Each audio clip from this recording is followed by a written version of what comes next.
ଚାଙ୍ଗୁ ନୃତ୍ୟରେ ଦୁଲୁକିଲା ଗିଧିବାସ ବଡ଼ାମ ପୂଜା ମଣ୍ଡପ।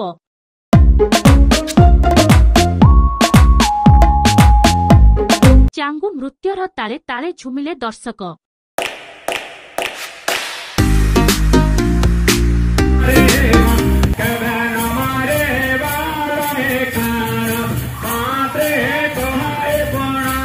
ଝୁମ୍ପୁରା ବ୍ଲକ ଅସନପାଟ ପଞ୍ଚାୟତର ଗିଧିବାସ ଗ୍ରାମବାସୀଙ୍କ ମିଳିତ ସହଯୋଗରେ 3 ଦିନ ଧରି ବଡ଼ାମ ପୂଜା ଅନୁଷ୍ଠିତ ହୋଇଯାଇଛି। ବଡ଼ାମ ପର୍ବକୁ ଗ୍ରାମବାସୀ ଶ୍ରଦ୍ଧା ଓ ଭକ୍ତିର ସହକାରେ ପାଳନ କରିଥାନ୍ତି। ପୂଜକ ବରୁଣ ନାୟକ ବିଧି ମୁତାବକ ପୂଜାର୍ଚ୍ଚନା କରିଥାନ୍ତି। ବଡ଼ାମ ପୂଜାକୁ ଅଧିକ ଆକର୍ଷଣୀୟ କରିବା ପାଇଁ ଚାଙ୍ଗୁ ନୃତ୍ୟର ବ୍ୟବସ୍ଥା ଗ୍ରାମବାସୀ କରିଥାନ୍ତି। ଚଳିତ ବର୍ଷ ହାଲପୁର ଚାଙ୍ଗୁ ନୃତ୍ୟ ଦଳ, ଚମ୍ପା ବଳଦା ଚାଙ୍ଗୁ ନୃତ୍ୟ ଦଳ, ଚମ୍ପାଟିହି ଚାଙ୍ଗୁ ନୃତ୍ୟ ଦଳ, ଅସନପାଟ ଚାଙ୍ଗୁ ନୃତ୍ୟ ଦଳ ଯୋଗଦାନ କରି ଉଚ୍ଚକୋଟୀର ନୃତ୍ୟ ପରିବେଷଣ କରି ଶହ ଶହ ଜନସାଧାରଣଙ୍କ ମନରେ ଖୁସି ଆଣିଦେଇଥିବା ଦେଖିବାକୁ ମିଳିଥିଲା। ବଡ଼ାମ ପୂଜାକୁ ପରିଚାଳନାରେ ସହଯୋଗ କରିଥିଲେ ଜାପାନୀ ନାୟକ, ବିରଞ୍ଚି ନାୟକ, ଅନାମ ନାୟକ, ନେଙ୍କୁ କିଶୋର ନାୟକ, ଲମ୍ବୋଦର ନାୟକ, ଧରମା ନାୟକ, ଖବେଶ୍ୱର ନାୟକ, ଉତ୍କଳ ନାୟକ, ଉମେଶ ନାୟକ। ଚାଙ୍ଗୁ ନୃତ୍ୟ ଦେଖିବା ପାଇଁ ଆଖପାଖ ଗ୍ରାମରୁ ଶହ ଶହ